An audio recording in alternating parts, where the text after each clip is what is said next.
আসসালামু আলাইকুম। চৈত্রের এই প্রথম দিকে আমার সেই প্রথম দেখানো হাঁসের বাচ্চাগুলি আজকে দিনে দিনে ১৭তম দিনে পা দিয়েছে। অনেক বড় হয়ে গেছে এরা। দেখতে দেখতে ১৭টা দিন চলে গেছে এবং আমার পুকুরটা প্রায় কিছুটা হলেও ভরে গেছে।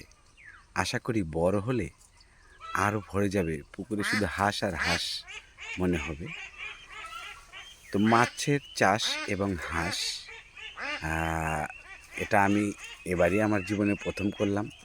আমার পুকুরে দেশীয় কিছু মাছ রয়েছে, যেমন রুই, মৃগেল, সিলভার কাপ, দেশীয় ট্যাংরা, দেশীয় শিং, এগুলো পর্যাপ্ত পরিমাণে রয়েছে। কই ও রয়েছে কিছু। তো হাঁস এবং মাছ চাষে একটাই লাভবান হওয়া যায়, সেটা হলো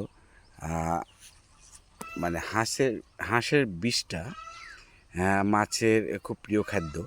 এবং হাঁস যে প্রোটিনগুলো খায়, এই যে দেখতে পাচ্ছেন, গামলাতে ভরা আছে, খাওয়া শেষ হয়ে গেছে, আবার দিতে হবে।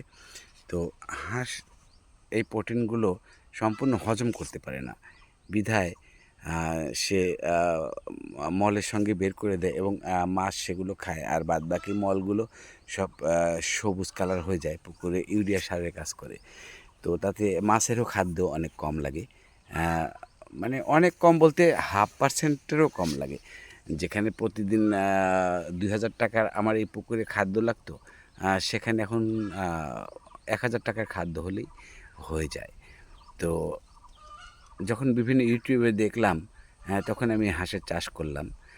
চাষটা করলাম আমার নিজস্ব মুরগি দিয়ে। আমি এই বাচ্চাগুলো উঠিয়েছি। ১০০ পিস বাচ্চা রয়েছে এখানে হাঁসের।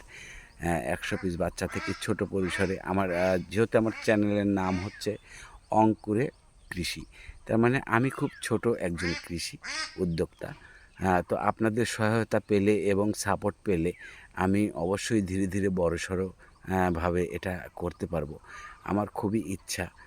আমার এগুলো সবই শখের বশে করা। শখের বশ থেকেও আমার সংসারটা চলে যাবে ইনশাল্লাহ আপনাদের দোয়ায়। তো আপনারা দোয়া করবেন যেন আমি সফল একজন উদ্যোক্তা হয়ে উঠতে পারি আপনাদের কাছে। আর আমার এই চ্যানেলটিতে কোনো এডিটিং নেই। আমি ডাইরেক্ট এটা করি, বা কণ্ঠ দেওয়া বা কোনো এডিট করে সেটা ছাড়া, তাও নয়। একদম ন্যাচারাল যেটা, আমি সেভাবেই আপনাদের কাছে উপস্থাপনা করি।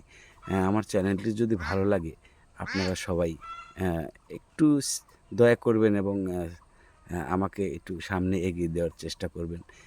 তাতে কি করতে হবে আমি এটা আর বলছি না, আপনাদের সেটা ইচ্ছা।